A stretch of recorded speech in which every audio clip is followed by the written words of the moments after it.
the theme that I'm going to speak on is really about human capital and human capital development. And it's kind of so interesting that from the word go this morning, every single speaker has latent in their presentation assumptions about human and human capital development.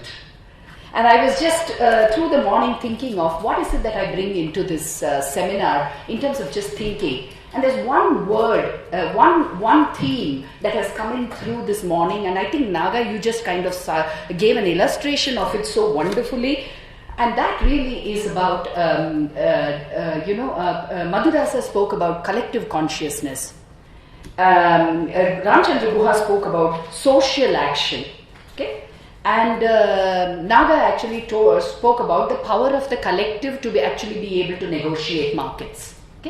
In some sense, I think the future for India in terms of moving away from any of those traditional models is something that I believe is around how do we transform and harness individual potential into collective capability.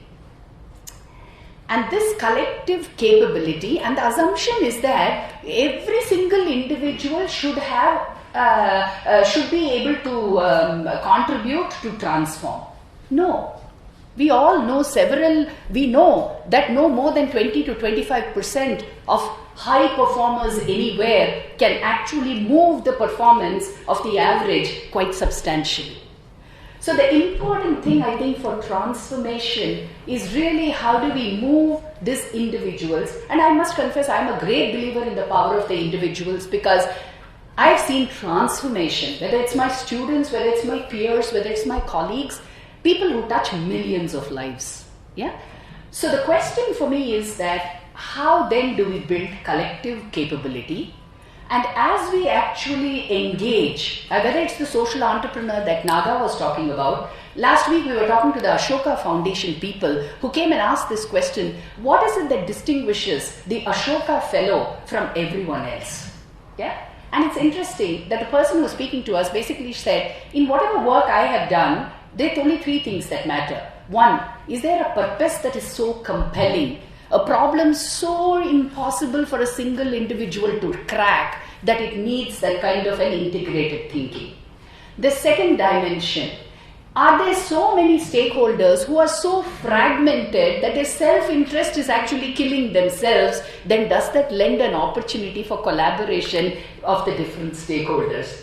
And finally, and this I think is probably the future for Indian young people when you're thinking, is how do we teach people systemic thinking? I mean, we don't talk about systemic, we talk systematic, okay? And with due respect to all the engineers I work with, I think the deep need today in this country is not more engineers. It is for design thinking, systemic, integrated thinking engineers.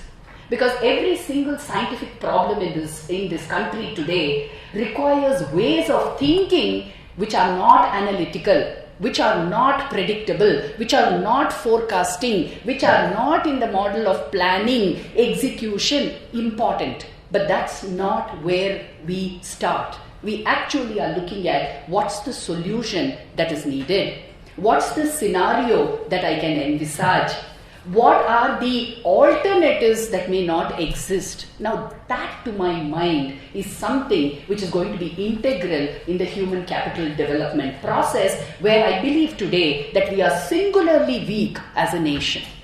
It doesn't mean that we don't have the capacity, it is just that the nature of the way we get socialized to risk, to learning, everything is about being fed instead of being seeking. Okay? I was also kind of looking at Ram's proposed model, and then I wondered what are the four dimensions that will transform, and really I was thinking about your dharma capitalism and asked, saying from a collective human capability perspective, what is it? I think the first building block of that will be equality in access and opportunity. I think whatever Naga has, and I'm just going to use Naga's illustration because it was so powerful, in the sense that do people, I mean, so many people don't have access to internet, but we think as if Google drives the lives. Okay? I mean, have we lost it here? that we've even forgotten that people don't have access, that people don't have opportunity. And what do each one of us sit in this room? And I think one of the challenges today is the fact that people who have opportunities are not making opportunities for the others because they are worried that their opportunities will cease. And I wonder whether that restrictive thinking could actually contribute to copying the West, primarily because we know it has worked elsewhere. Little do we realize, does what work for others work for me? And I don't think we are asking that question. The second dimension that I believe is that forget about sustainability. Even more important is this question of human dignity and respect. Do we understand? Do we know what to do about it? And do we know how to harness it? How do we treat others? Yeah?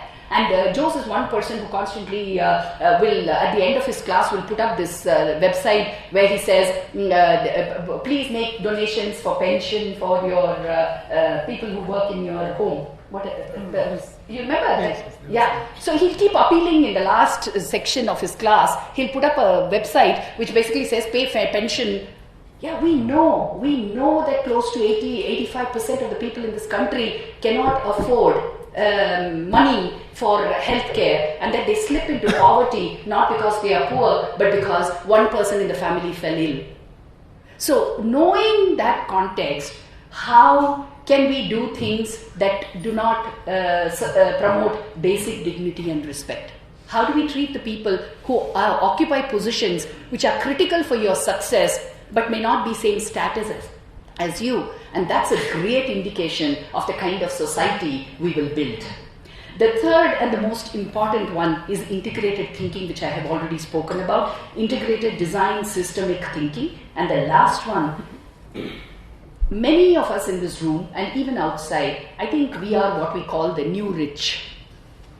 Okay? And it's kind of bizarre, this new rich phenomena. And I was reading about UK and the rise of the new middle class. And it's an irony that middle class that grows has actually come from poverty. So in a way, even when you have plenty, you think poor. I wonder whether India's middle class story that is so hyped is a human capital story of a consciousness that has plenty but is actually thinking poor. Okay? How do we do that and build is probably our biggest question.